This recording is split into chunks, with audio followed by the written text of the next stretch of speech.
Good evening and welcome to tonight's episode of Break Even Sports. We only got a two-man crew today, so it is me and Donnie. So, Donnie, how are you doing today? I'm doing okay. Just been a crazy day. That was not what I planned, and unfortunately, as you can see, I'm starting the show from the truck. But I'm about 5 minutes or so from home, so there will be a gap in the next 10 minutes while I transition from my phone up to my computer soon. So, the question we're going to be asking ourselves in those 10 minutes when I'm by myself, will I sweat through my shirt or not? Because, man, to be honest, we usually don't do solo here, so we'll see how that goes when it happens. So, welcome to Break Even Sports, when we talk about the sports that we do not talk about in our main shows on Tuesdays and Thursdays. So basically, we're going to have a lot of soccer talk. Probably it may take up the whole show, honestly, because there's a lot to talk about. Of course, we got Premier League to talk about. We got Championship to talk about. We've got Champions League that happened last week. And also, we get to talk about my experience watching the Europa League and the Conference League while high on legally prescribed narcotics. So we'll have some good times talking about that. We may dip into some MLS a little bit. There is something happened in there I do like to talk about. Kind of an upset involving SC Nashville in the Champions League, and that's on CONCACAF. And we'll see what else we'll get into. I know there was a UFL trade that drew some attention from a few of us, but we'll see how much we get into that. So we're gonna try this with two men, see how it goes, and hopefully it'll go good. But before we begin with anything else, I need to vent for a minute. So the floor is yours. Usually I save this moment for whenever we get to this country, but I need to go ahead and talk about my extreme disappointment in FC Kaiserslautern against Holstein Kiel in Bundesliga 2, because they had a clear opportunity to still be in the battle for the third place promotion playoff game. And so, Donnie, the way that works is the third to last team in the Bundesliga plays the third place team in the Bundesliga 2 in a promotion relegation playoff. Okay. So they play a home leg and an away leg, and the winner on that on aggregate, if the Bundesliga team wins, they stay in Bundesliga. If the Bundesliga 2 team wins, they move to Bundesliga. So it's kind of a nice little wrinkle that they do that some of the other countries don't. Some countries have the relegation playoff, some do not. England, for example, do not really have a relegation playoff example, but they do have promotion playoffs, and we'll talk about that. So with that loss to them, and with the results of everybody else, which were actually completely favorable because some of the other teams like Hannover and Darmstadt dropped points. But you can't lose 3-0 to a relegation contender. And I know they're trying to fight out and stay in Bundesliga 2, but that was a gut punch. That was absolutely a gut punch. It was probably the most painful thing to happen to me that weekend, and I had gallbladder surgery. So that should give you an idea where those two rank. Yikes. Yeah, but since that's out of the way, let's talk about Premier League, because boy, there was a lot of stuff that happened. I won't even say being hyperbole here. I would say there's a bunch of stuff, even from both sides, from both the top and the bottom. Mark, glad to see you. Hope you're doing well. Yeah. Hey, Mark. But yeah, let's go over through this. Let's go over through the scores right now. So, early game on Saturday, the one that I actually woke up for and watched. Don't know why. Brentford and Fulham tied 0-0. It's about kind of the game you expect a 0-0 early morning game to be. I was more upset I actually was up for it. Leeds beats Wolverhampton Wanderers 3-0.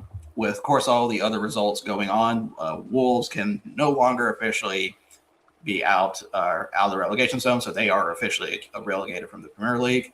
Will they finish on the bottom? That can still be a possibility. They may not, because Burnley's not really showing anything that makes me believe that, but Wolves are mathematically officially out. Newcastle and Bournemouth. Bournemouth beat Newcastle at Newcastle 2-1. Pretty good game. I did get to see some of that on the split screen. Bournemouth's still a pretty good team. definitely, and they're sitting eighth right now, so they're kind of outside for a European spot. But they are tied with Brentford and Chelsea on points at 48, but they do have the worst goal differential out of the three. So be curious if they try to fight a little bit harder for one of those spots to get in there. But I can see where they're going with that. And then Yes. go ahead. I was gonna say it's funny as much as Patrick has lately poor mouthed Chelsea, and Chelsea has not played well lately.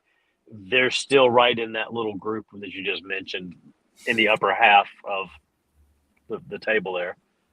That is Still. true, but and we'll get further into Chelsea's game for a minute. I needed Patrick's opinion on that because I know he's not happy about that one.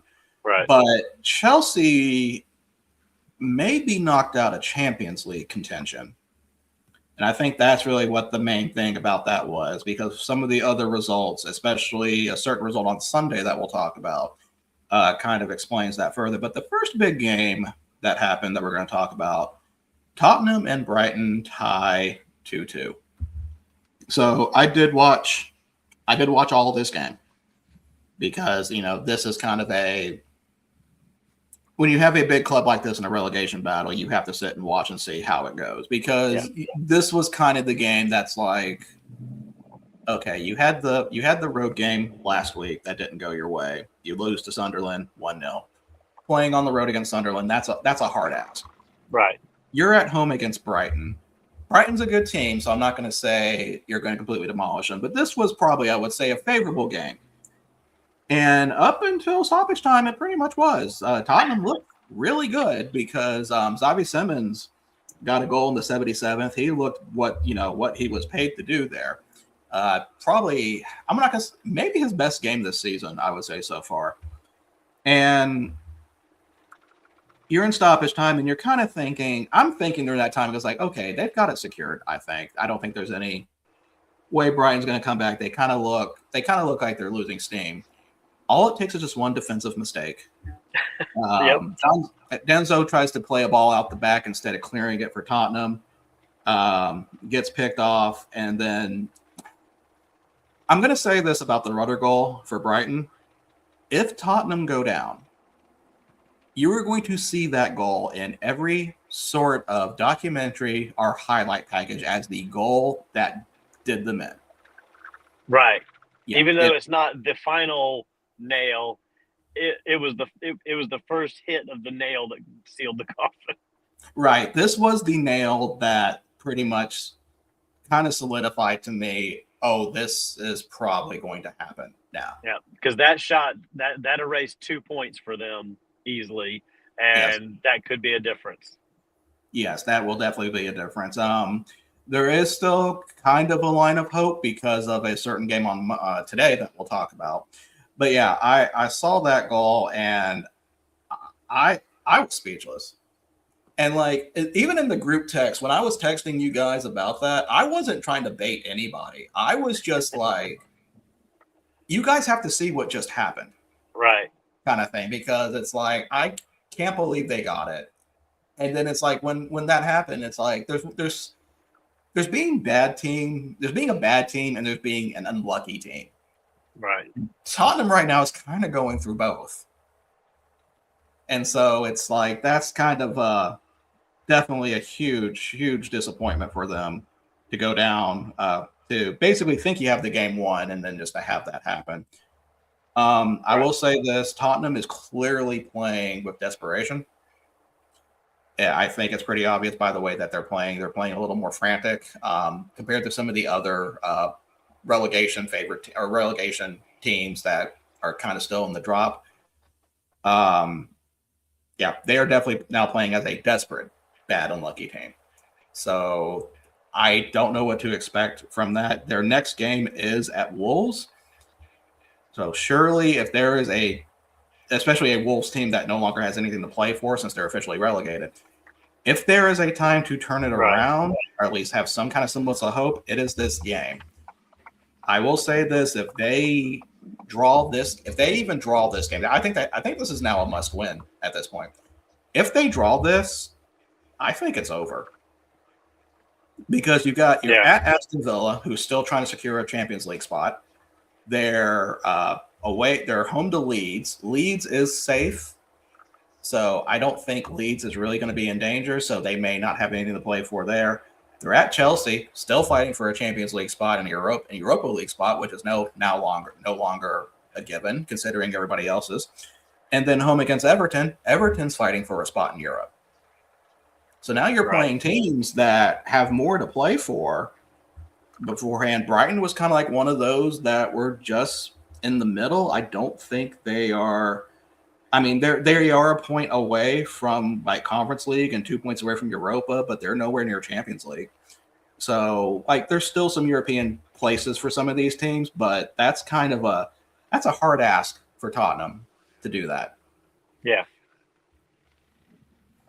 But yes, I mean, I know when they started this whole, like, seriously, we started talking about them falling, and you could see the direction they were going, and then they were making all these managerial. I mean, how many managerial changes did they make this season? 3? This is the third one. Yes, third one, and it's like the management was trying to change things, but it felt like the players like just didn't care. And they were, but they did, but they didn't. If you know what I mean, it's like they were just like, we'll be okay, but they weren't really like. It's almost like they weren't concerned about how they were going to fall because they figured it'll all work out, and then it just kept not working out. And like you said, now I think the players, the desperation has kind of set in because I don't think they, despite the fact that they were playing so badly, thought that it was going to continue, and it just never has corrected itself. Yeah, like I said, they played. I thought they played decent football for at least like the first 85 minutes of that game. I thought they looked good. They kind of looked in control. I thought they really had a shot to win. I mean, they looked like they were in cruise control to win it, and it just fell apart when the pressure came on. But it's like, man, that was just bad. And also, Mark, I have to say this. I have to give Pompey some credit. They looks like they're kind of safe in championship now. So they got a good string of wins. So they're sitting at 51. So as much as I hate to tell Patrick that his Oxford team is going down, most likely. I mean, we'll have Spurs at Pompey at championship if the way things are continuing. And then the last Saturday game, Chelsea loses to Man United 1-0 at Stamford Bridge. I really want Patrick's opinion on this game, but it just looks like that Manchester was just a better team in general. Sorry. That's okay. Sorry about that. Give me just a second here. And Mark, my eyes were on backing my truck into the driveway or the car park, as you guys may say. So give me a moment. I'm going to go off camera for a second and switch to the computer. Okay. While we do that, we'll go over the Sunday games. Of course, we had Aston Villa and Sunderland, a really good game. Aston Villa winning at 4-3 against Sunderland. Then Merseyside Derby, Everton and Liverpool. Looked like it was going to be a 1-1 draw until Virgil van Dijk gets the goal at 10 minutes after stoppage time. So, I mean, we Virgils have to support each other. So I was definitely glad to see him get that goal. That pretty much I'm not going to say it secures Liverpool's spot in the Champions League, but they are 6 points away. 7 points away with 4 games left. So I think it's pretty much safe bet on that one. Nottingham Forest and Burnley. This game, I was kind of wondering how Nottingham Forest was going to do after their Porto tie in the Europa League. And in the first half, Burnley, he doesn't live in a big RV. He probably does have a big RV. He can do shows from, but he definitely does not live from an RV. But the unless the RV stands for Ranch Valley, then he probably does live out in a valley ranch somewhere with a mansion. I'm not 100% sure. I've never been to the house. So Burnley takes the early lead at stoppage time in the first half for goal from Fleming. I really thought Nottingham was going to panic in this because, they're still fighting for a league spot. And, of course, they got the Europa League semis coming up. So that's a lot for a relegation-threatened team to go through. And then I kind of And then they kind of remembered they have Morgan Gibbs White.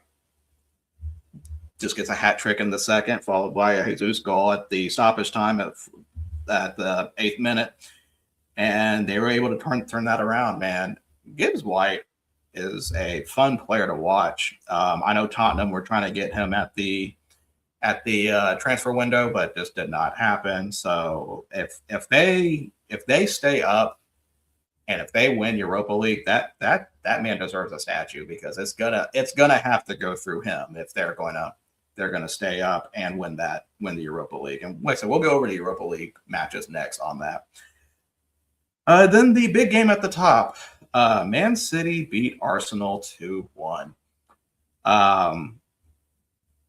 Man, I will say this.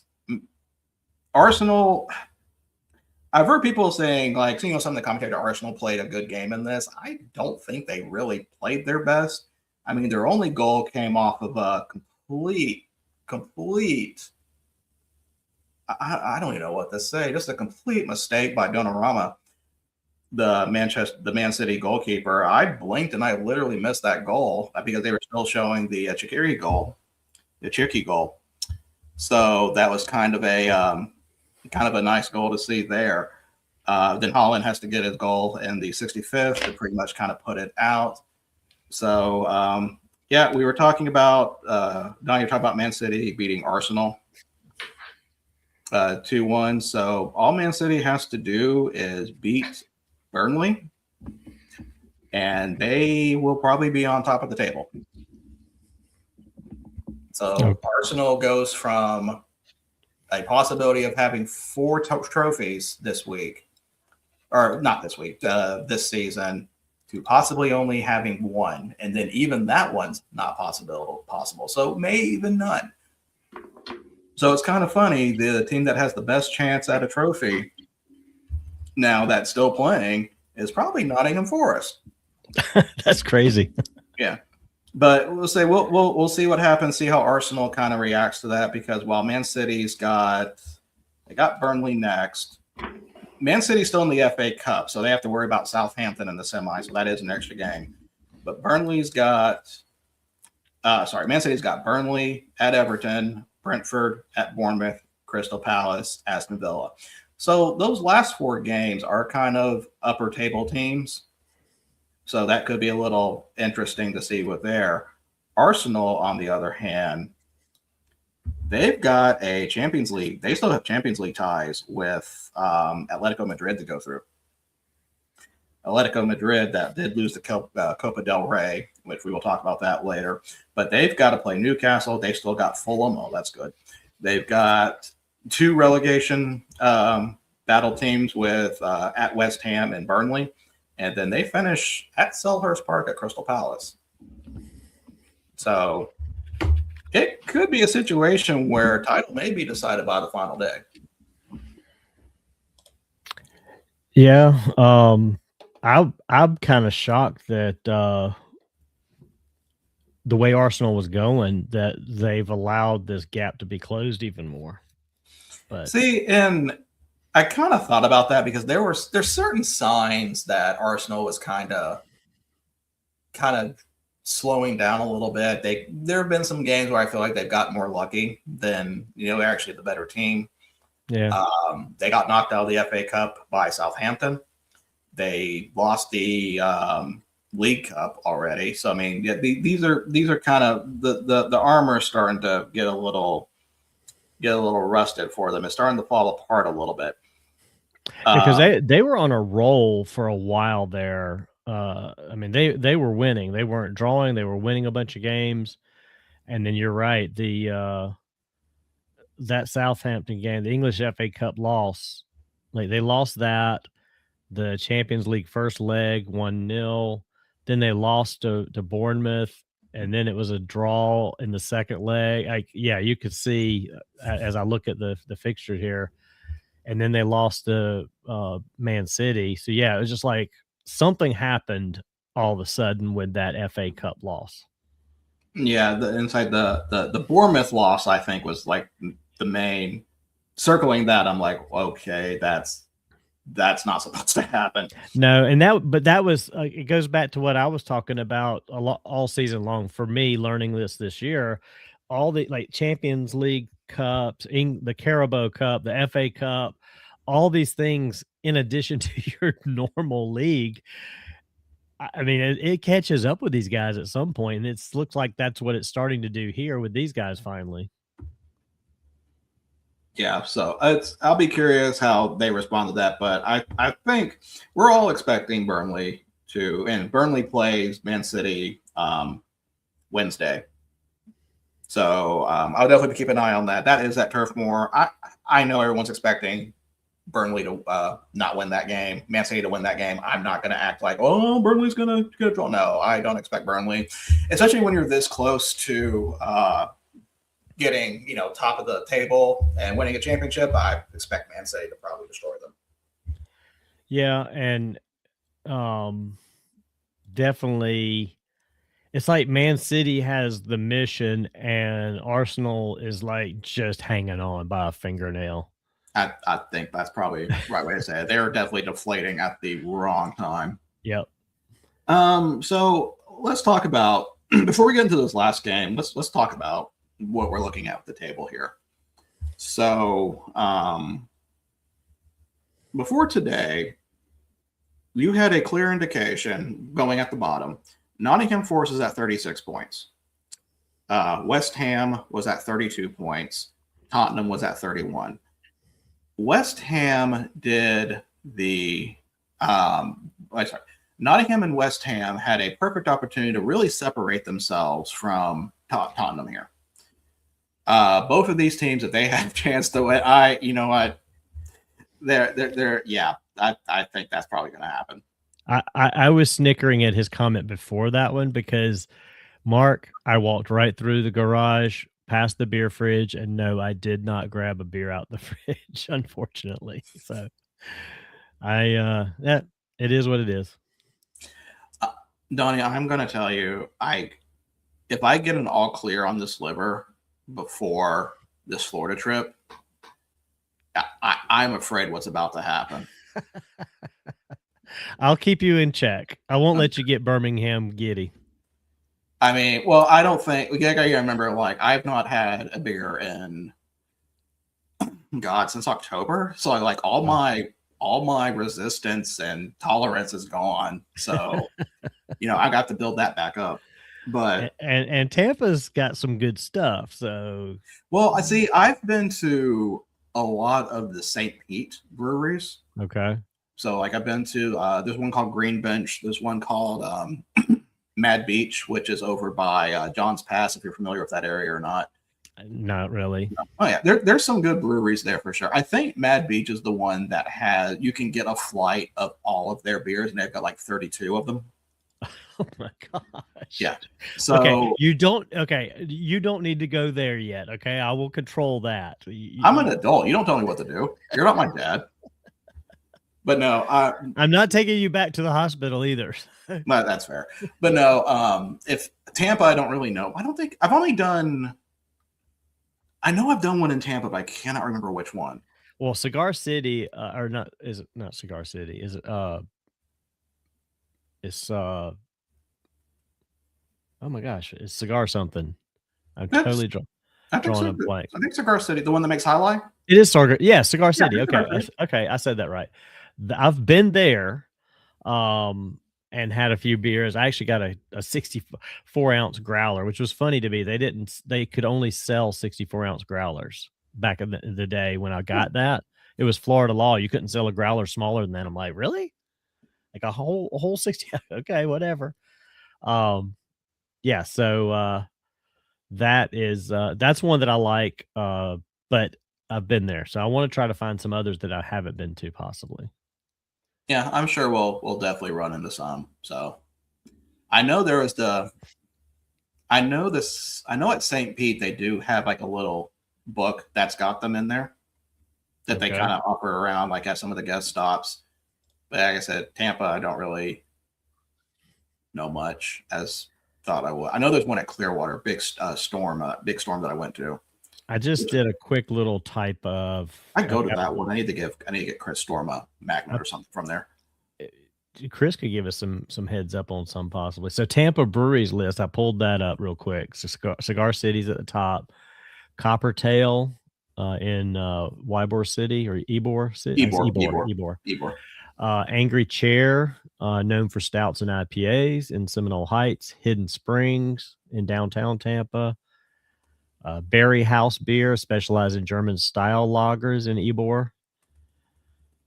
Florida Avenue Brewing, Tampa Bay Brewing, Magnanimous Brewing, Woven Water Brewing, Seventh Son, 81 Bay. There's a lot. Zydeco. I've heard of Zydeco. I may have had something from Zydeco before. Zydeco sounds familiar. I don't know from where. That's down in Ybor too. Beyond Tampa, St. Petersburg offers top tier like Cycle Brewing, Green Bench Brewing. In there. Yeah, so there's so there's lots of options there. Lots of options. Yeah. So we'll definitely check that out. But now back to what I was saying before we talked about that. So Nottingham's at 31 points. They're clear in the relegation zone. So Nottingham and West Ham have a chance to really pull ahead here if they both win. Nottingham got the job done, winning 4-1 at Burnley. West Ham had a harder task going into Selhurst Park and trying to beat Crystal Palace at home. Didn't happen, but they did get a draw out of this. They did get a 1-1, or not a 1-1. It was a 0-0 draw, so they did get a point. I will say I did watch this game too. That's the beauty of having two screens at work. You can have one for Excel spreadsheets and the other one for soccer.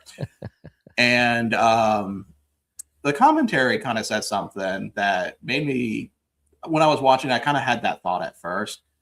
For a team that is facing relegation, West Ham is not playing frantic. Right. They're not playing stress. They're playing their style of football.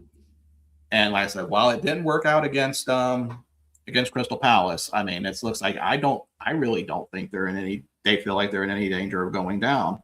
I think they feel like they can really get out of this.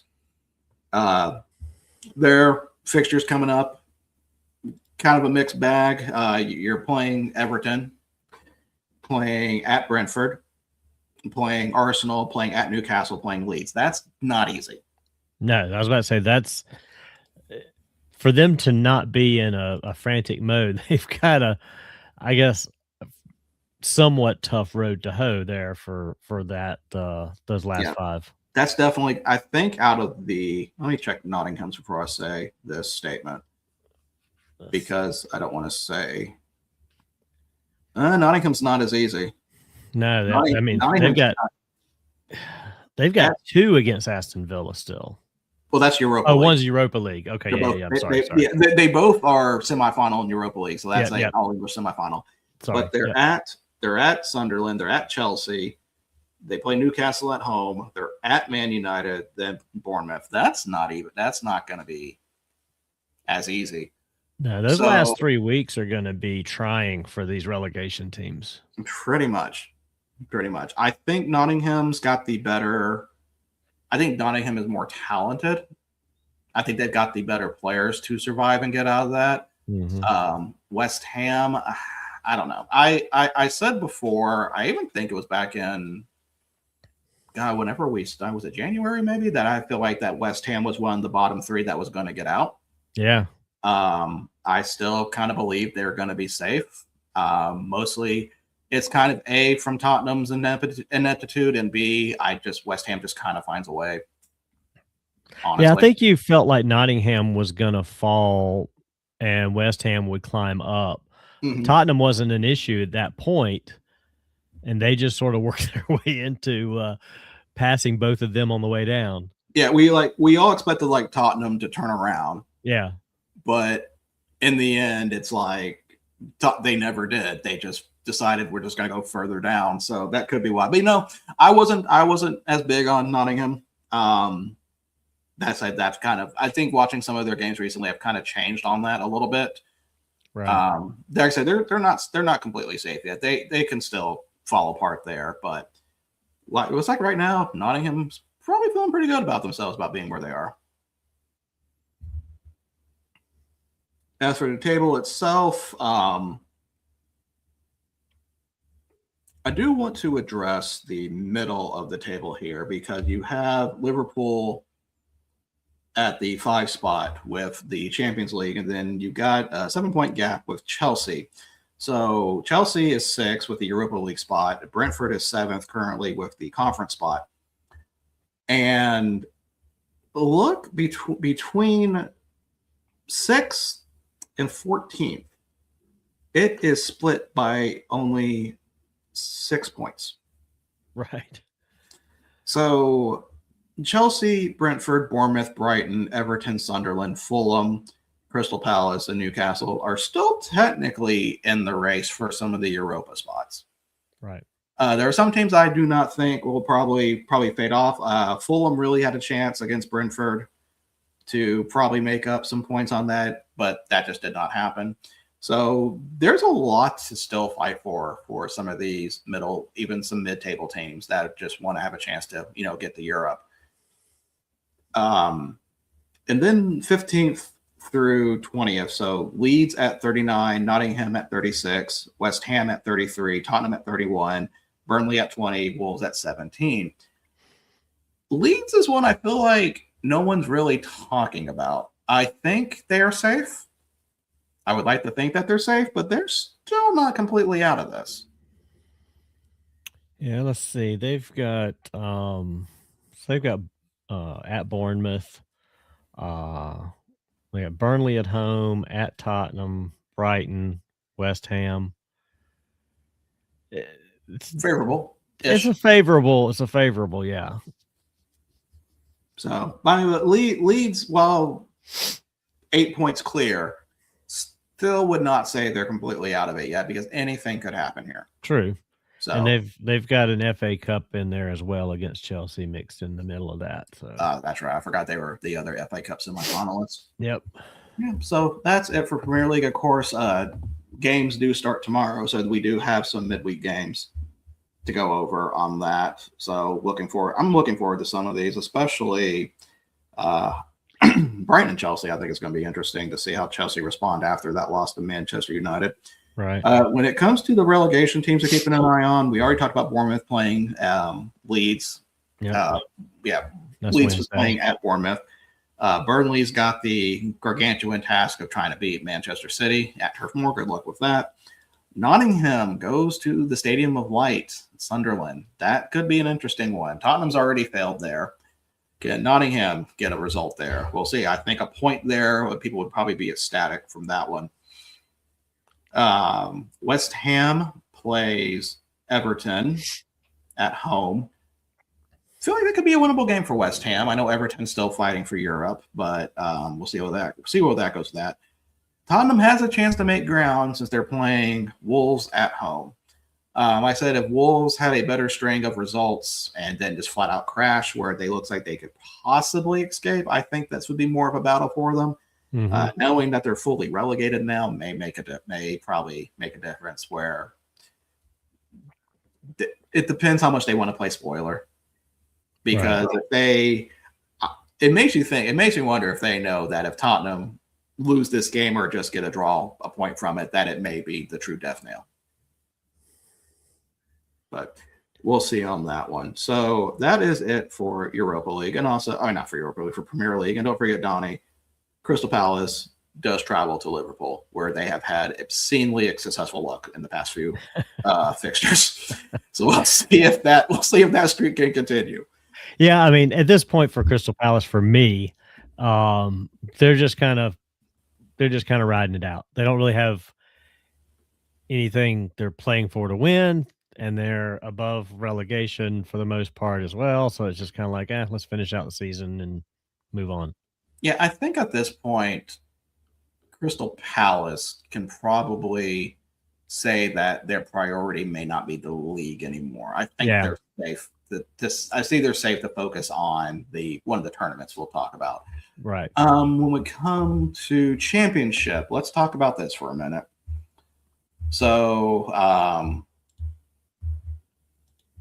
Leicester City, I believe, are officially either they're officially relegated or they're close. I need to go double check that. But we do have a team that is officially promoted regardless of where they finish on the table, and that's Coventry. So Coventry City at 86 points has won enough to be officially promoted, so they can finish no lower than second place if it comes down to that. But looks like they won't have to worry about that. So I know Patrick's happy for that because Frank Lampard's the coach, a former Chelsea great, and I'm happy for them. They've got one of my favorite strikers in Haji Wright, the American striker, who had a really good year at Coventry. Actually made the All Championship team. So just nice to see Coventry there. But when we look at second place right now, Ipswich and Millwall are tied. Ipswich does have a game in hand, so they have to play one more game than Millwall. And they also have a goal differential by 18 goals. So Millwall can't really catch them on that. They will have to pass them by points. Right. Okay. But Yeah. don't look now. Southampton's sitting at 75. They have won their last 5 matches. So they have really bolted up the table here, and they're now threatening for that second spot for promotion. A team that has fallen, but as usually what happens, you have a team that's win 5 matches, and then we have the team who has not won in the last 5 matches, and that is Middlesbrough. Middlesbrough is at 73 points at 5th right now. When we started this, I was really thinking they had maybe second short up. They even had I think they were even on top of the table for a little bit when Coventry was having their problems. But Middlesbrough has really kind of slowed down recently. So I don't think they're in danger of missing the promotion playoffs. If they do, that's a disaster of a season, in my opinion, for Middlesbrough, especially where they were. Right. But they're currently at 5th. There is a 4-point gap, though, with Hull City having that last spot at 6th. The teams that are threatening that, you've got Wrexham with 67 points, and Derby County at 66 points, and then you have Norwich at 61. I don't think Norwich will get that last spot, but Wrexham and Derby County are still in that last hunt for that last spot. Yeah, see, Wrexham, the problem for Wrexham is outside of Oxford United tomorrow, actually, they've got Coventry City and Middlesbrough, so they don't have a favorable schedule for those last few spots versus, let's see, what's Hull City got here. Hull City has left Leicester City tomorrow, Charlton Athletic, and Norwich. So, and Norwich is their highest one at 9. Charlton's at 19th, so I don't expect. Yeah, so I would say the last 3 games are more favorable for Hull City, but again, anything can happen.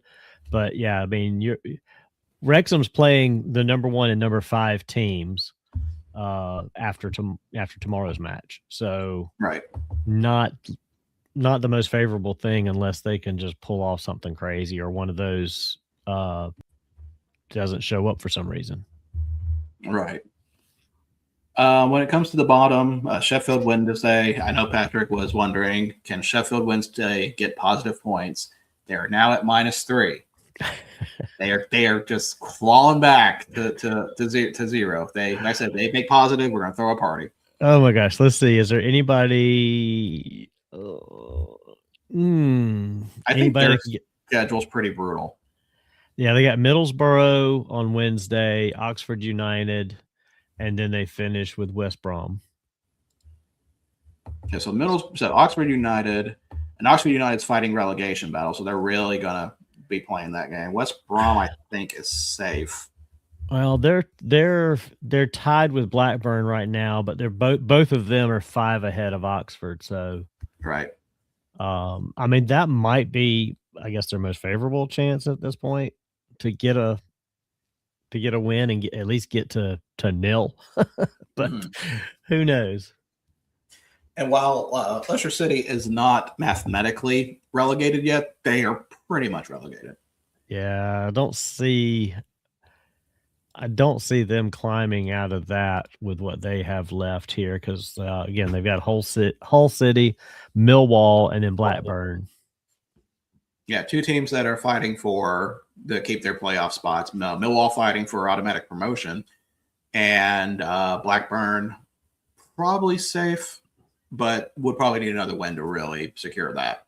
Yeah, especially if Oxford goes on a win streak, which they may beat Sheffield, West Brom possibly. I don't know, but Middlesbrough at home is going to be a tough one.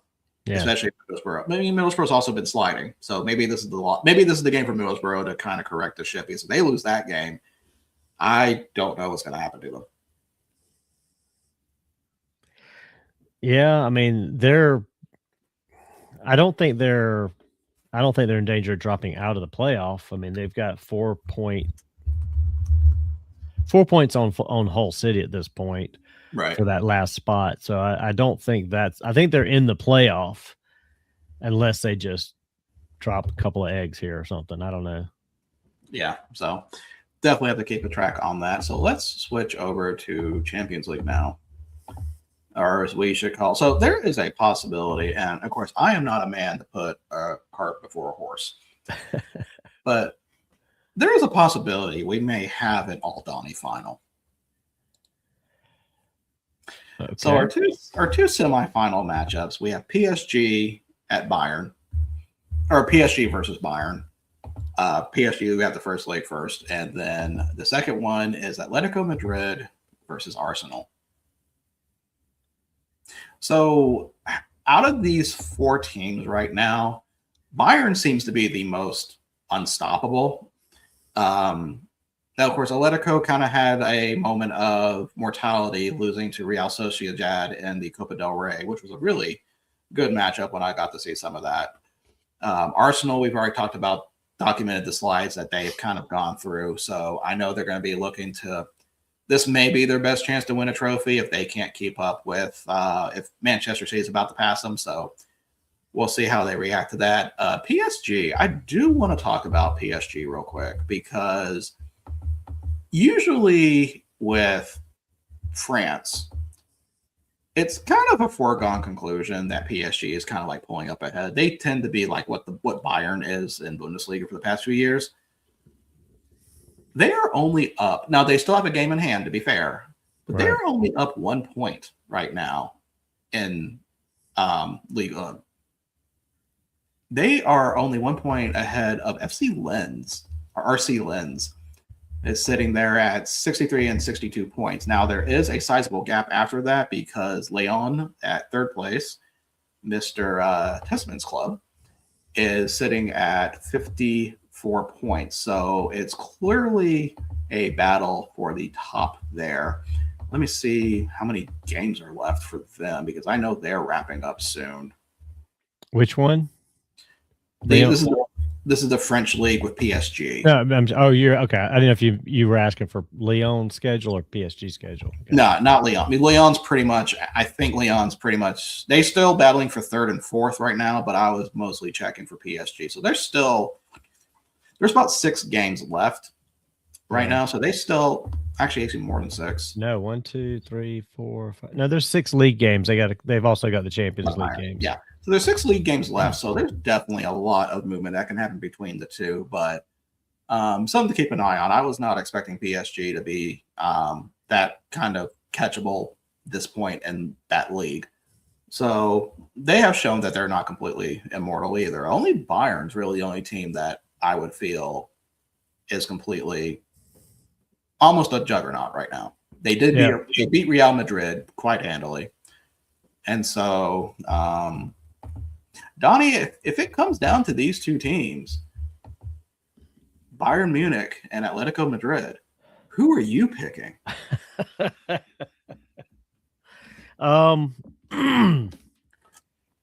Well, I can't lose either way. No, you cannot. Like, this is you playing with house money at this point. Exactly. I don't know. I guess there's a part of me that would pull for the underdog of the match, which would be Atletico. Okay. So I would probably be pulling for them just to see if they could do it, because like you said, Bayern's been, a juggernaut all year. They really haven't faced very much, if any, real issues. So I would sit there watching that game, probably pulling for Atletico just to see if they could pull it off. Always love an underdog to win anyway. And if Bayern wins, then, it's a customary win, I guess. Now they do play Bayer Leverkusen in the DFB Pokal on Wednesday, the German Cup. So we'll have to keep an eye on see how they do there, because that may be, it's at Leverkusen, that may be a tough battle for them. Right. But honestly, at this point, unless they just flat out don't have a good game, which I think not having a good game for them is still like 2 goals. I think that's pretty much safe. And now what Atletico needs to do is just be towards the bottom of the table at the Bundesliga. Because apparently those are the teams that give Bayern the most trouble somehow. Right. But yeah, we'll have to keep an eye on that for sure. Champions League doesn't start again for a while. They start May 10th. So, or not May 10th, they start April 28th, so they will start next week. So, got a week to do that over. We'll probably talk about that on the preview when we get over there.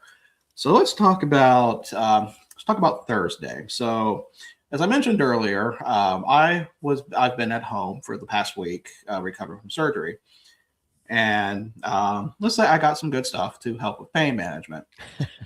So on Thursday, I was finally able to, start moving around, and I'm thinking, oh, there's Europa League and Conference League games on.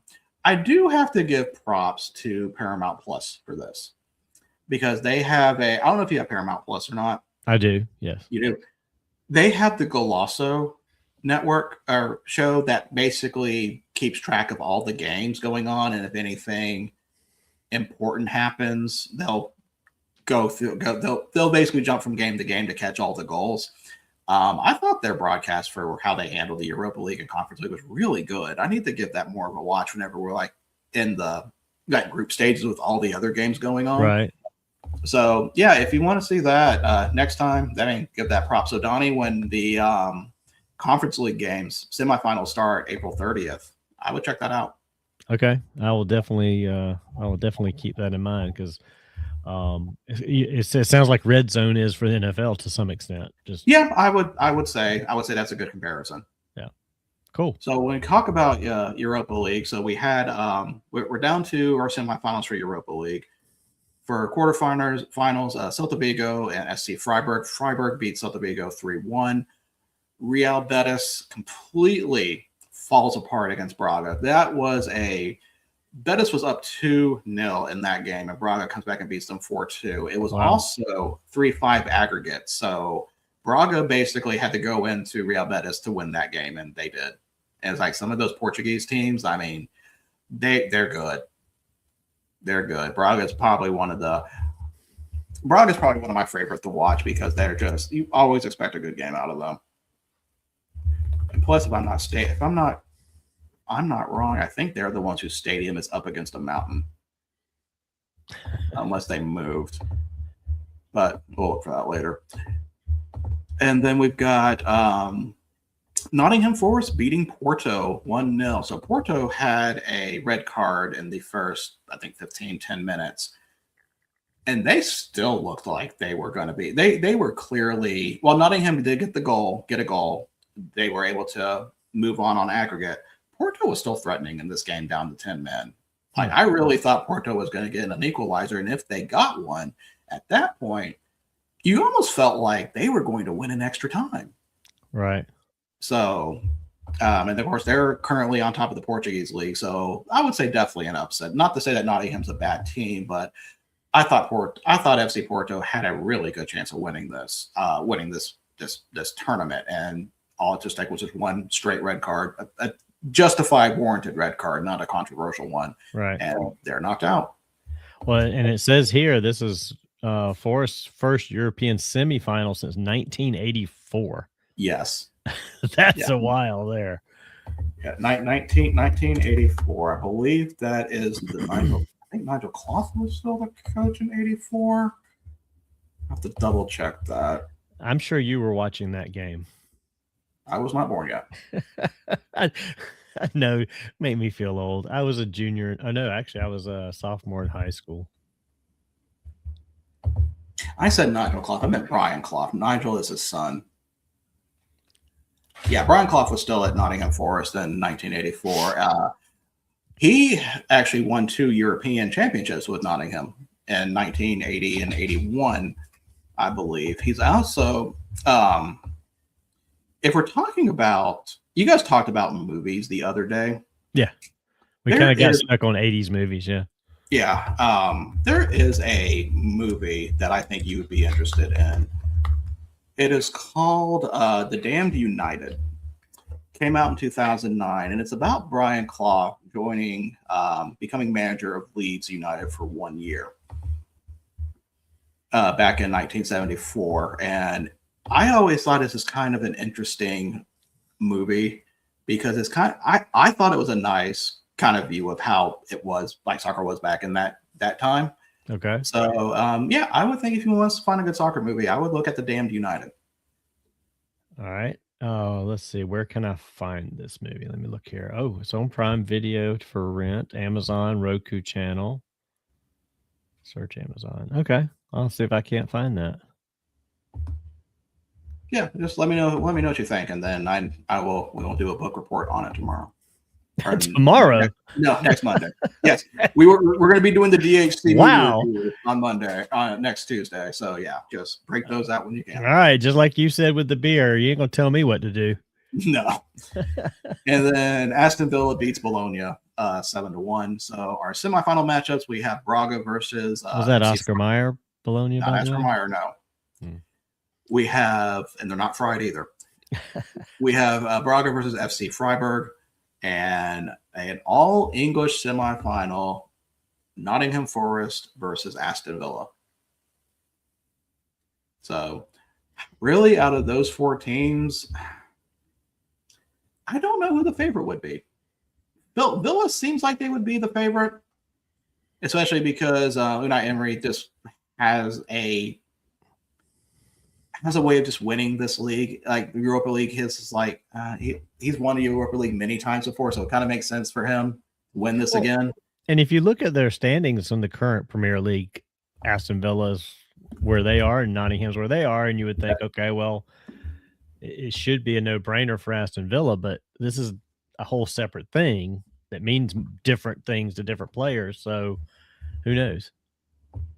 Yeah, you can't rule that out. This is something that Nottingham Forest is playing for, as a cup and not just to a game to stay unrelegated. So there's a lot more emphasis for them for this to win a trophy than just a regular, let's not get relegated kind of game. Yeah, Unai Emery has 4 Europa League championships. He has had 3 with Sevilla, 1 with Villarreal, and then he actually was in the I think it was in the finals with Arsenal, but he did not win that one. So I mean, yeah, he's got history in this cup. Right. He's got history in this one. So that'd be good. So that'd be a good one to watch. Conference League, another fun tie there. So we're down to our last 4 teams. AZ Alkmaar and Shakhtar Donetsk tied 2-2, but Shakhtar Donetsk out of Ukraine move on at the 5-2 aggregate. AEK Athens versus Rayo Vallecano. Rayo Vallecano moves on 4-3. AEK Athens did win 3-1 going into that game, but that 1 goal from Vallecano got them going to the next round. Strasbourg beat Mainz 4-0. Mainz had a 2-0 aggregate going into the second leg. Strasbourg, that's a really good team. They are kind of I'm not going to say they're not a new team. They've been around for a while, but they're kind of a new team at this level of your European competition. Mm-hmm. So they're kind of, them and Vallecano are both kind of newbies in this. So it's nice to see teams like that. And then the game that Donnie was worried about, although he had no reason to be worried about, Fiorentina beat Crystal Palace 2-1, but Crystal Palace go on to the semifinal with a 4-2 aggregate because they won their first game 3-0. Yeah, and like I said to you earlier, I didn't understand that process of them still advancing on aggregate. Explain the aggregate to me, because I still don't technically understand it, just based on the scoring. Yeah, so aggregate basically just means how many goals you score in both legs and between the two games. Okay. So even if so whoever scores the most points, whether you, obviously you have to win one of them to get more points, but depending on how your score is in one game, you could still lose the other game, but as long as you only lose by so many points, you still advance. Exactly. Gotcha. Okay. And I personally think that's how baseball should do their homestands. That's interesting. Don't do it for one game. Just do it on aggregate. Just let's have the fun. Is my screen freezing? It is occasionally. So yes, Phil, I saw Phil's comment.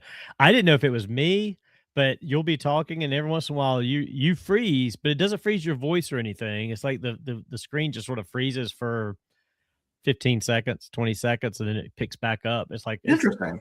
I've not noticed my screen freeze. Well, I haven't been looking at my screen, to be fair. I've been looking at all the results. And you may not notice it, because I know in the past when I actually have frozen up when I was having my internet issues before, to me, I was still moving, but to you guys, I was not.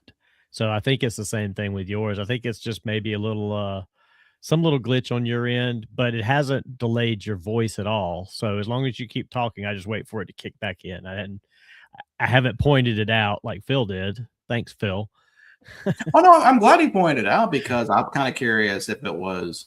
I didn't want to say something and then find out later I wasn't actually working, because for me the screen will go black, right? And it'll circle around, and then at that point it's like I can't tell if I'm on or not. Well, it did that. So earlier when I was on my phone in the truck, there was twice that your screen to me went black with the little spin. But your voice didn't stop. Like, it was, the audio just kept going. So okay. I thought it was maybe because I was driving down the road and a cell signal maybe was an issue. And then I say because I care. I know, Phil. But then yes, as we've been here on the computer, occasionally it'll freeze. It's funny too, because I think about 4 times you've frozen with almost the exact same face. And Are you serious?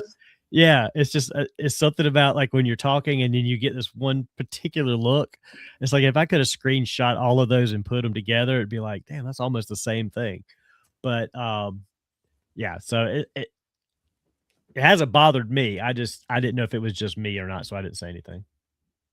Oh, okay, that's funny. I have to see, because sometimes I know the connection that we have. We have Google Fiber, so that's like the best of the best. And I was gonna say, yeah, at least here.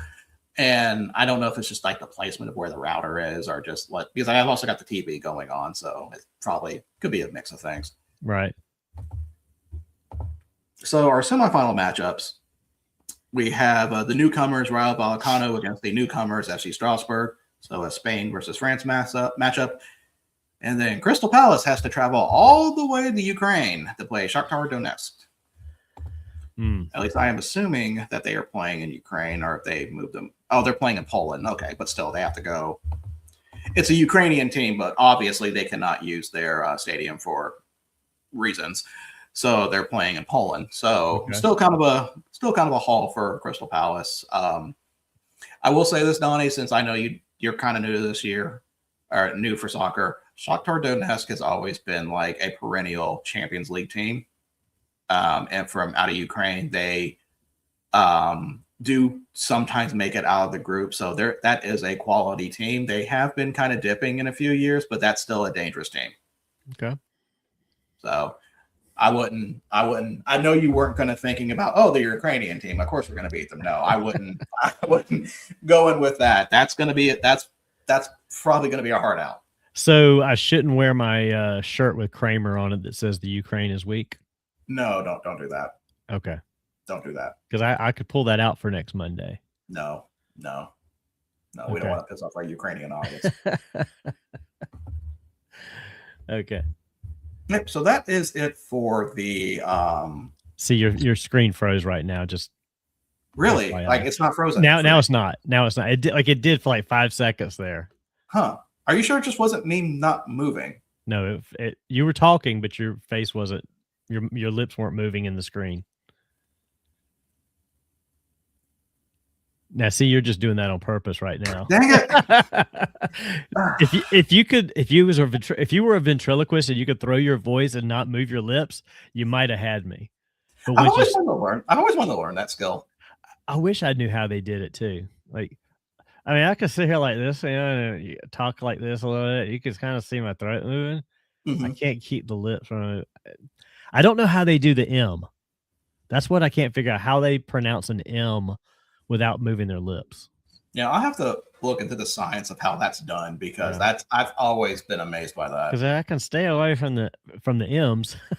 I could talk a little bit like that, but anyway. A little bit of MLS news that I do want to talk about. I do need to give props to Nashville SC for accomplishing something that I don't think any other MLS team has accomplished. In the Champions League, in the CONCACAF Champions League, they beat Club America 1-0 in aggregate. So not only do they advance about Club America, the reason why this is important is Club America plays at Azteca. For anybody who is not familiar with Azteca, that is basically Mexico's national team's home field. It is high elevation. It is usually hard to beat them there. American countries usually struggle there. U.S. national team usually has struggled there. Nashville just goes in there and goes like, yeah, we can do this. And they did. So props to Nashville for doing that. Yeah. You haven't seen any like FC Charlotte games, have you, Donnie? No, I mean I've seen a bits and pieces of a couple of the early games, but I have not sat and watched a game. No. Okay. I did meet the mascot on yesterday though up in Charlotte at the Checkers game, Mr. So, Minty. I keep on seeing like the mascot birthday things, and I'm like, I wish Sprocket had that because it's like I like seeing stuff like that.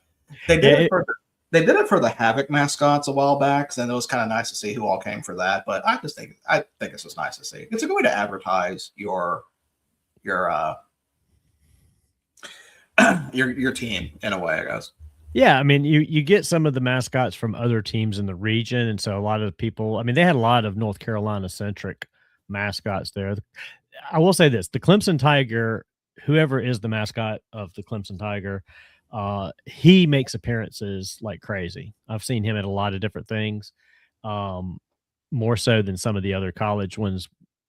But like you had both NC State and North Carolina and Charlotte all represented with their mascots there. And I got him a picture with Rory. It was like a female. She's a fox or a wolf or something. She's for the women's soccer team. Was it NWSL? Yes. Yes, in Raleigh. So that was I didn't know who she represented. I had to look it up once I got the name of the mascot to just see what she was there from. But yeah, it's very cool. I love those things. That was actually supposed to happen in February, and that game got iced out. They ended up canceling it because of the ice storm, and so they rescheduled it for this last game of the regular season. So it was very cool. The only thing I was disappointed in is Sir Purr didn't come around for like photographs. Like all the other, like Kannapolis Cannonballer, the Florence Flamingo was there, which I thought was kind of an interesting one to have there. But yeah, they all kind of walked the concourse. The Cannonballer, that dude, he made his way longer than any of the other mascots around the entire arena, going up and down the steps, almost every section for pictures and hanging out. Really was all into that. A lot of the others, they just kind of walked along the concourse. They entertained the kids, got a lot of pictures. Rhonda rolls her eyes at me because I'm a nearly 60-year-old kid. I'm over there squatting down with like 3 and 4-year-olds trying to stay out of people's way and just sort of pop in and get my picture with the mascot. But I don't care. I love it. I think it's the coolest thing.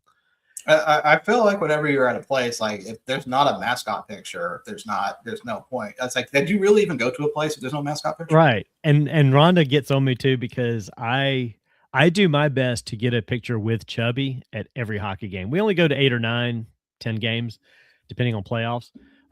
We have an 8-game package basically, and then we'll mix in an extra one here and there. But I try to get a picture with Chubby every time because he does walk the concourse every game and take pictures and everything. So that's kind of been my goal, is to get one with him every time. I do this similarly with Mason, just about every game here. And ironically, Mason's birthday is this coming Sunday. So I'll get a chance to see a lot more mascots. And they're playing the Green Jackets. And I know the Green Jacket mascot will be here on Sunday. So I'm anxious to see who else shows up on Sunday. Oh, they haven't announced it. I haven't seen anything about it. No.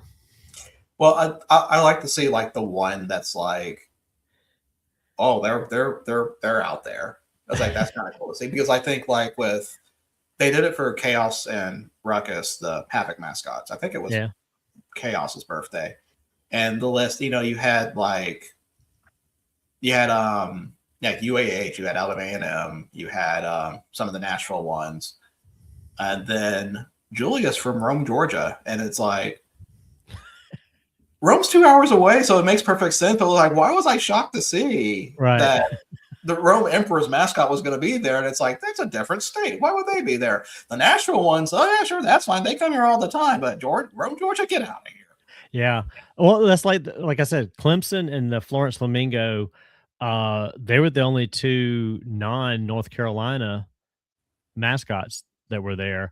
And there's always a few others that are like corporate mascots. I'm like trying to figure out, what do they represent? There was one that was like a husky who was representing the North Carolina animal shelters, just a generic one for all the animal shelters. And that was pretty cool. And then I saw him Sunday. I don't remember what he represents, but he was here last year for Mason's birthday. Looks like a big bolt. Reminds me of the Lansing Lugnut, but I don't know. I don't remember what organization he's representing. But yeah, it's interesting when you find some that come out of nowhere, and it's like, what are they doing here? Where did they come from? And I guess it's just they reach out to a lot of different places and see who can show up. Yeah, I get that. I know with corporate mascots, well, I don't know really corporate, but I mean like Huntsville, they actually unveiled 2 new mascots earlier this year for the Space and Rocket Center. Okay. So, of course, for people who don't know, Space and Rocket Center in Huntsville, Alabama is home of Space Camp. Big tourist destination. Nice museum too. They unveiled 2 new mascots. Their name are Apollo and Artemis. Oh, and they started been going to more events. Also, I think they've been to, I don't know if they've been to Trash Panda games yet. I can't remember the top of my head, but I like seeing stuff like that. Like them, Space Rocket Center having a mascot's like way overdue in my opinion. Because like when I talk to people from people who ask us like, what do you know about Huntsville? Usually Space Camp and Space Rocket Center is the first thing that comes up. Right. So it's nice to see that. So basically what I'm trying to say is that Sprocket, just have a damn birthday party, please. If I go, I just want to see who comes for that. Well, that's like the other one that was there was Champ the Cheetah, and he's the NASCAR Hall of Fame mascot. I didn't either. I saw him. It was like I saw NASCAR Hall of Fame on his chest. I was like, oh, that's cool, because that's a big draw in Charlotte. But yeah, I didn't know. 1, I didn't know they had one, and 2, I wasn't sure why it was a cheetah, other than a cheetah's fast. So okay. I guess that makes sense. But yeah, Champ the Cheetah was there. So yeah, it was pretty cool. Well, do you want to know what was not fast? What was not fast? What was not fast? We're going to look at a certain college baseball game that happened over the weekend. Oh, yeah. So for those who do not know, of course, we like to follow Division I college baseball, and sometimes Division II, Division III, of course. Sometimes there's some oddities that I come across that I wonder, that I say to myself, what would I do if I was at this game with my scorebook? At what point would I have said, we're not doing this anymore? Right. So imagine my reaction when I look at the St. Thomas, Northern Colorado box score as of, I believe this game was Friday. Yeah, Friday, April 17th. So here's the line. Northern Colorado wins 8-7. You think that'd be a pretty good game, right? Pretty nice game. You know, each team had 12 hits. St. Thomas had 3 errors. Northern Colorado had 4 errors, right? You think, okay, that's kind of a normal baseball game, right? You would say, well, you know, maybe You a would little bit think. happy, a little bit good. Yeah. What if I told you that was 21 innings? And wasn't it over 2 days, actually? Didn't they finish it on the second day? I believe it was. I didn't even see that part. Yeah, I think it started on Friday. I think they postponed it and picked it back up on Saturday because they had a second game after that on Saturday. Yes, they had a second game, though, which I believe got canceled because they played it both in one game. Yeah. Yeah. And I'll say this. That was not a balk. I don't know what the umpire was looking at. They absolutely were robbed on that call to end the game. He was looking at where he was going to go to dinner. He wanted to go somewhere because there was no balk, and his explanation of the balk further proved that was not a balk because he said he moved his front shoulder. I watched that video over and over and over again. I did not see a flinch on his front shoulder at all. I don't know what that guy was thinking. I think he overreacted, and umpires will not retract their mistakes. To be fair, when I heard about the walk-off balk and I saw it, I was so focused on his feet the entire time. I didn't even realize it until I looked up. I was like, wait a minute, they're not looking at his feet. And I say like, oh, okay. So now, I will say this about the feet. This drives me insane about young pitchers these days. And I don't know when it started, but I know I've noticed it more in probably the last 8 years. This whole thing of coming set and step, step, step drives me insane. Come set and pitch. They come up and then they're just like, they do like 2 or 3 steps with their front foot. Like they're trying to like, all right, almost comfortable. And then they stop and then they throw. So many pitchers do it. And I don't know if you've noticed it or if you've paid attention to that or not. Is this like Columbia games or no? All games. I've Okay. seen them. I've seen them in the minor leagues. I've seen them a lot in college. There's so many minor league pitchers that have that, and a lot of Clemson pitchers do it. A lot of other college pitchers do it against Clemson. It's the way these kids are learning to get comfortable and set, and they come up and they kind of like they almost like step, just sort of like they're sort of like trying to find that sweet spot for their foot, and then they stop and then they throw. Pitchers back in the day would just like come set, look, and throw. Like they didn't do this little hump move. Next time I'm at a Trash Pandas game, I'll have to keep an eye on that. Yeah, watch it. Once you see it, you won't be able to unsee it. Just like when we were in Raleigh and everybody pointed out the shortstop and the second baseman hopping. Yeah. I can't unsee that anymore. Every time I'm looking out there and a pitch is thrown, I see that hop. Same thing with the pitchers. You'll start noticing these guys it's like they got this tick, and it's like just come set and stop. They just like up, look. It's like they're like easing into their stop. Yeah, I may go to a UAB game this weekend. Yeah, so that'll be a good way. That'll be a good litmus test to see what they do there. Yeah. So yeah, 21 innings for a baseball game. The longest I've stayed for a baseball game is like 17, and that even had a rain delay in it. And even then, I was still kind of like making room in my book for that. Could you have done a 21 inning game? If it was just me by myself, yes. If Rhonda was with me, I was not going to make that. It depends on who it is, but once you get to a certain point, you're like, I've got to see this through. I wouldn't want to have left in like the 12th inning and found out it went 21 innings and be like, oh man, did you hear there was a 21 inning game and it ended on a balk? Like, Yeah, I was at that game, but I left early. It's like, dude, why'd you leave early? Like, I would want to see the finish of that. I'd want the story that I lasted that many innings. My favorite part about the box score, and I had flashbacks to that Peoria game when I saw this. Yeah. In the 19th inning, St. Thomas gets 2 runs. And you're So- thinking, usually at that point, you're thinking, oh man, okay, finally, we got some breathing room. We can, wrap up a little bit. Northern Colorado puts up 2 runs. And it goes on to the 20th. And it's like, that's got to be I'm a person that's like, the longer the game goes, I don't mind it, but it's like, do something. I kind of like at the point. And so, like, I can just imagine. I remember that feeling when South Bend goes up 2 runs in the 13th inning against Peoria, and then Peoria scores 2, and it goes 4 more innings after that. I'm like, I've got to be in Indianapolis like the next day at noon, and I'm like, how am I going to do this? So I completely feel that. Yeah. I would have tried to ride it out, but I'd have had to been by myself. Rhonda would have been like, no, we're not staying for all that. No, that'd be a way of a hard ask for that. Yep, absolutely. So this is not, we're going to jump to college softball for a moment, and this is kind of the reason why I'm bringing this up is because it's local here, and I am A, super excited for this, and B, way super excited for this.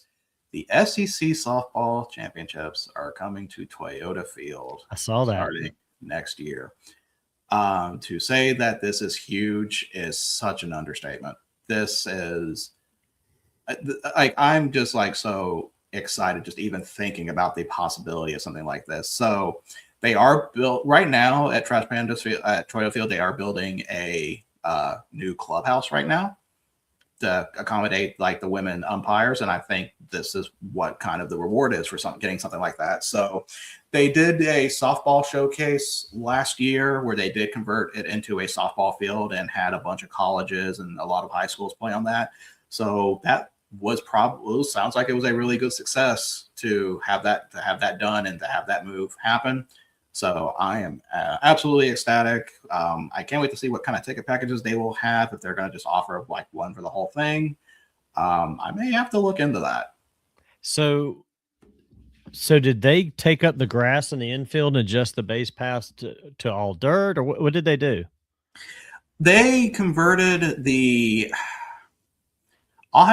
a video of it on their page somewhere, because they were talking about, a lot of people were complaining about, can't do softball on a baseball field, so and they showed what their process was. But they converted the area that they had to be dirt. They converted that to dirt. The grass it wasn't the grass, it's whatever kind of, I guess, the turf or grass that they use for regular softball fields. Right.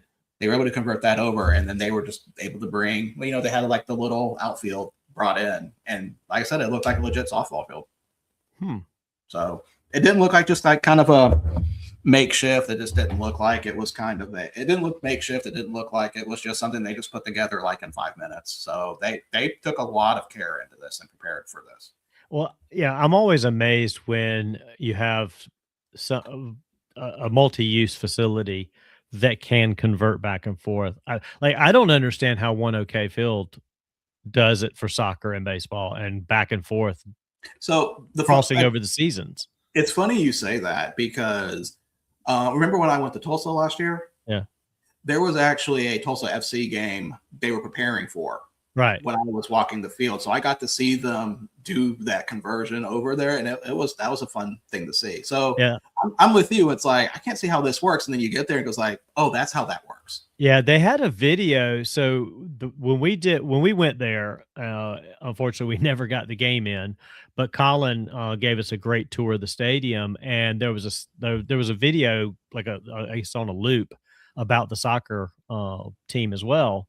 Because I didn't realize they had a soccer team that played there, and we watched a little bit of that video, and you could kind of see that happening. And I thought, man, that is crazy. I'm like, so y'all have to. He's like, yeah, sometimes we'll have, they'll go on the road, we'll change it to soccer field while they're gone, and then we got to change it back to baseball. I'm like, that is a lot of work. Like, I'll just build another soccer field somewhere or something, but it works for them. So I mean, I was about to say, if it works, it works.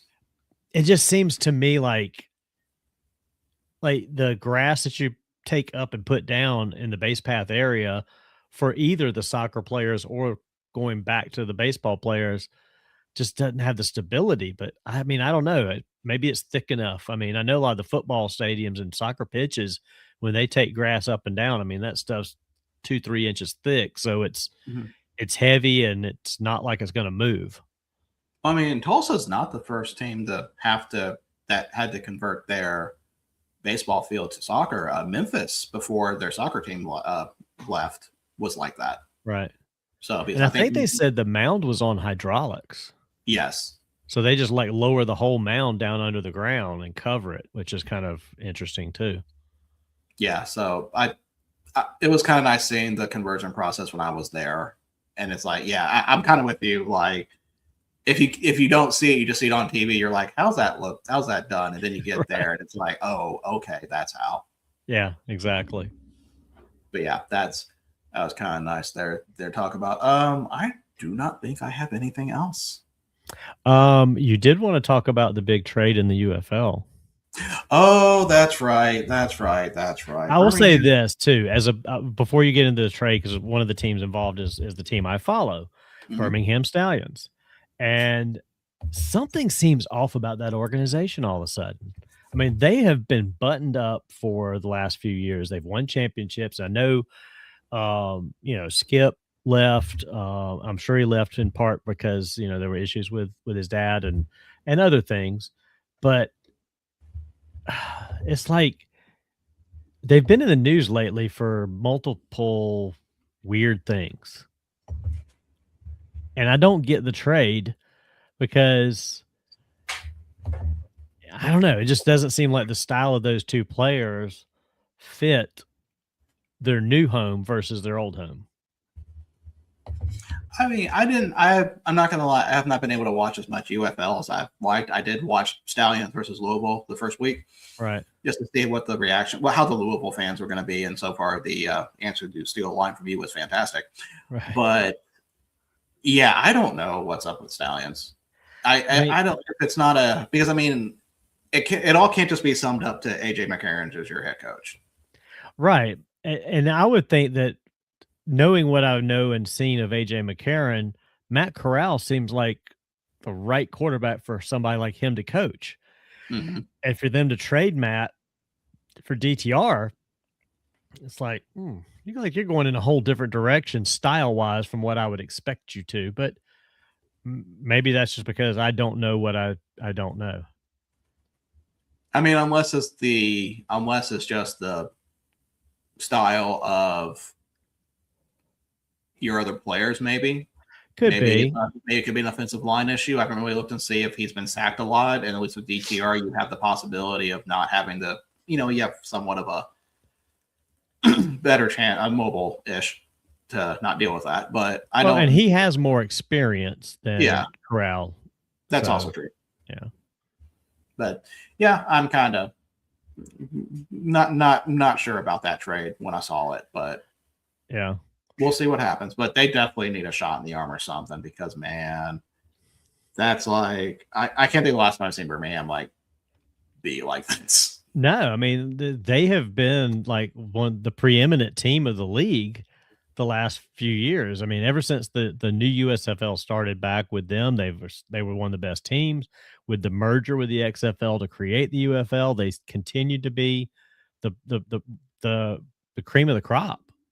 And now it's like, what happened? They just don't seem the same. Like something is off either organizationally and maybe it's just growing pains of the change from the stable environment they had for many years with Skip Holtz at the helm to something new. And they're just growing pains. I don't know. Yeah. I mean, that's fair. That's what I would have gone with. Because I mean, that's kind of part of it because I don't know how much of the team is still intact. Well, yeah, and some of that is due to like the continued changes they made this year with rearranging some teams. They had a redraft of players, so that definitely changed the Stallions a little bit too because they had a pretty steady team. I mean, that'd be like the NFL coming in and saying, "Okay, we're going to redraft teams," and now, the top like Kansas City, you're not going to be as good anymore because you're going to lose some players here. It's kind of the same thing. It's like, okay, you can keep so many, but you got to make some available, and then they're going to go somewhere else. Yeah, I mean that's anything about the redraft. Yeah, that's fair. That could definitely cause problems there. But I think on that note, we're going to call this show. okay. We're going to wrap this up for tonight. Join us tomorrow. Hopefully, we'll have the full gang here as we talk about. We got NFL draft to prepare for Thursday, and I don't know if we're going to be doing what we did last year. Kind of hope we do because that was kind of fun where we got on early and just talked out the first day of the draft. So yeah, we'll I already told Ed this morning. I have my first Fireflies game of the season on Thursday, so there will be some of that from me. I may be a little in and out of the beginning of that, so we'll see. That's fine. Yeah, remember I did it from the Rocket City game last year, so That's right, I you did. So Yeah. from the Paul from that, Mr. Gurrell, to answer this question, neither team scored a goal. That's how they drew today. What are you going to do coming in here at 10 o'clock right before you're supposed to go to bed instead of earlier when we discussed all of this?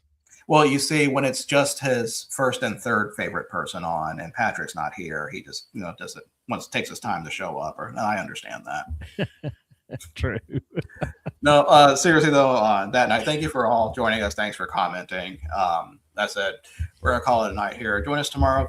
Hopefully we'll have the full gang when we talk about MLB, going over MLB. We have some new identities to go over too, I believe. Maybe a few. One that I have a major problem with. Then we'll find out which one that is when we talk about it. Yep. All right. So thank you for joining us, and we will see you guys tomorrow. Take it easy.